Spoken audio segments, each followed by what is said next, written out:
अस्सलाम वालेकुम। अक्सर लोग स्पेशली औरतें जो है ना, उन्हें हमेशा बॉडी में बहुत पेन होता है। कभी गर्दन में पेन होता है, कभी कहीं कभी कहीं।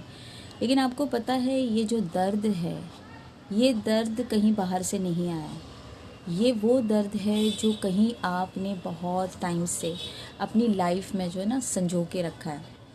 जैसे कि ऐसे ही दर्द नहीं होता हमारी लाइफ में ना। बचपन से औरतें बहुत सारी चीज़ें झेलती है अपनी ज़िंदगी में। तो वो झेलते झेलते, वो सहते सहते बहुत सारे लोगों को वो माफ़ कर देती है और बहुत बहुत सारे लोगों की को वो माफ़ नहीं कर पाती।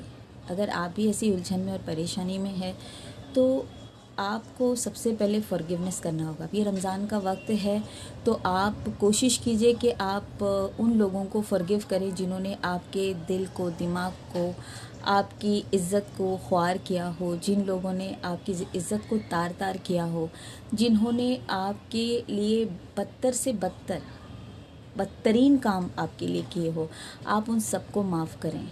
इतना आसान नहीं होता माफ़ करना, लेकिन आप एक लिस्ट बनाइए। आप एक लिस्ट बनाइए, जब बचपन में आप छोटे थे तो बचपन में आपको कौन कौन बुली करता था, कौन कौन आपको छेड़ता था स्कूल में, और आपने दिल में सोचा था इसको तो कभी माफ़ नहीं करूँगी। उसके बाद जब आप कोई कॉलेज में आए या कोई जॉब में आप आए या किसी कोर्स में या किसी भी ऐसी चीज़ों में जहाँ पर आपको किसी के साथ कंपटीशन करना पड़ा हो, आपके अड़ोस पड़ोस, ख़ानदान, कुनबे, बहन, भाई, फैमिली, इन लॉज, जहाँ पर भी जिन लोगों ने भी आपको ख्वार किया या आपको बेइज्जत किया या आपको ज़लील करने की हर मुमकिन कोशिश की, उन सारे लोगों की एक लिस्ट बनाओ और रोज़ 5-5 लोगों को फॉरगिव करते जाओ। फॉरगिव करना बहुत मुश्किल होता है, लेकिन अगर आप फॉरगिव करते हैं इसमें आपका ही फ़ायदा है। अगर आप फॉरगिव करना शुरू करते हैं ना, तो आपकी बॉडी के अंदर जो एनर्जीज़ जाम है, जिनकी वजह से आपने बोला मैं ये कभी इसको माफ़ नहीं करूँगी, वो एनर्जी स्टक हो गई है और आपकी लाइफ में आपको जो है वो बहुत ज़्यादा तकलीफ़ देती है बीमारियों के बाद। आप चल नहीं पाते, आपकी कमर में दर्द होता है, आपके घुटनों में दर्द होता है, आपकी गर्दन में दर्द होता है, क्योंकि वो एनर्जीज़ आपने स्टक करके रखी हुई है। लेकिन जैसे ही आप उनको फॉरगिव करते हैं और उन्हें अपनी ज़िंदगी, अपनी एनर्जी से जो है वो निकाल कर बाहर कर देते हैं, तो आप खुद देखेंगे कि आपकी लाइफ में आपकी बॉडी जो है वो बहुत ज़्यादा हल्की हो गई है।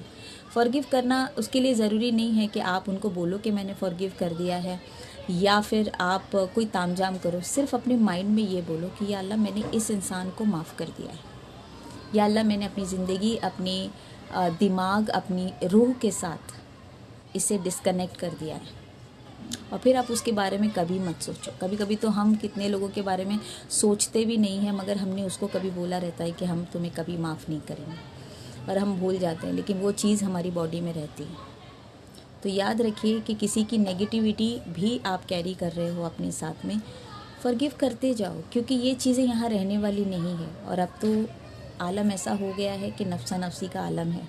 पता नहीं कल क्या हो जाए, आप रहे ना रहे, पता नहीं माफ़ी मांगने का या माफ़ करने का मौका ना मिले। कम से कम जिस जगह आप जब अल्लाह की तरफ जाए तो आपका वो बड़ापन तो रहे कि आपने जो है वो पहल करी। माफ़ करने से कोई छोटा नहीं होता, बल्कि अल्लाह मर्तबा देता है।